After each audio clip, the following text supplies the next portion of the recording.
Hey everybody, Shelby, Nobody Else's Auto. We are here at Mecum with our good friend Jim Wicks. Jim, Shelby expert, Mustang expert, Cobra expert.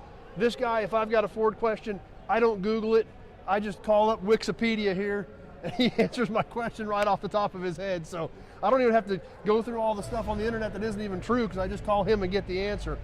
But Jim's gonna take a few minutes today and we're gonna talk about a really cool car, something right up your alley. This is a really cool car. In the Shelby world, everybody thinks, you know, a GT500 convertible, it doesn't get any better than that. Well, it kind of does.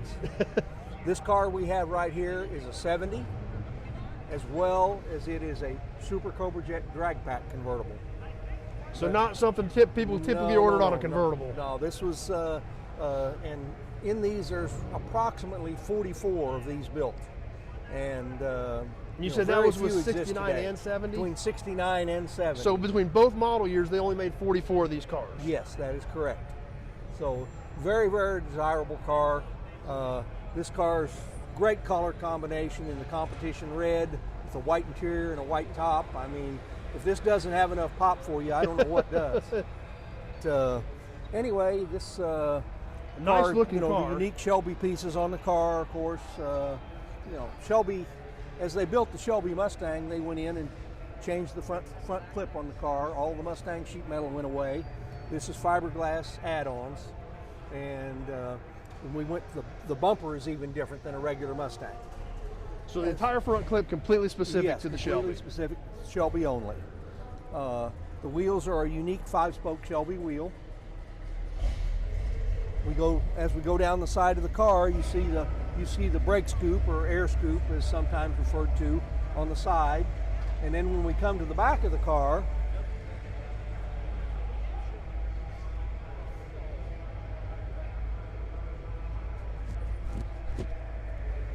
'69 really changed things up as far as you've got this really cool, almost space age type exhaust port coming out the back. Right smack in the middle. Yes, it really didn't do a lot for preserving the chrome, I'll say, on the rear bumpers and so on. But unheard of in that day where you yes, just saw pipes dumping out the back. Absolutely, really, really, you know, unique styling on the car. And then the Thunderbird taillights, which they carried over from '68 into the '69 '70s. And then obviously this is all different. Yes, specific to the Shelby. The end caps, the deck lid, and the taillight panel and lights are all different from a regular Mustang. So let's check out inside this car, and let's check out obviously under the hood, since this is such a special car as well. So what inside, are these basically 69 70 Mustang, or? Yeah, this car is a '69 Mustang inside. The differences in a Mustang and the Shelby is that you've got the ribbed lid on the console and the console insert with the fog light switch and interior light switches and the ashtray. All of the Shelbys came with a factory tack and the deluxe wood grain inserts for the interior. Now the roll bar was a Shelby deal, correct? Yes, the roll bar was unique Shelby. And that just went right above the seats. Now, was that really strong enough to protect anybody, or was it a looky, just a cosmetic thing? In today's world, they probably wouldn't let you use the word roll bar because NHTSA probably wouldn't approve that. The DOT and so on would probably frown on the way that would be. But you know, would it possibly save someone's life? I'm sure it would in a certain. It's better than nothing. It's way better than nothing. Exactly. Now, obviously, this car has full Marty report on it. Yes. So there's no question about the authenticity of anything about this car. No. And obviously, there's the 428 Super Cobra Jet drag pack, rear end stuff, all the information. Of course, everything up here also denoting the competition red, special competition red paint. And this car, yeah, came from New York, correct? Yes. This is the selling dealer. Gotham Ford, Gotham City, Batman. and literally New York, New York. Yes, absolutely. So that's kind of interesting too. And now it ended up at Kansas City. Here it is in Kansas City, offered for sale today. So another thing, obviously, this being a Super Cobra jet, under the hood is where the really important stuff is.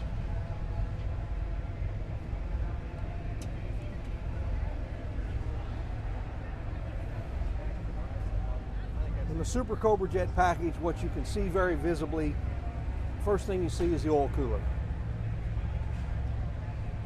And you said that's the most visible thing. That's the most visible thing. The differences in the internals of the Cobra jet is something that we were going to cover in another video. Right.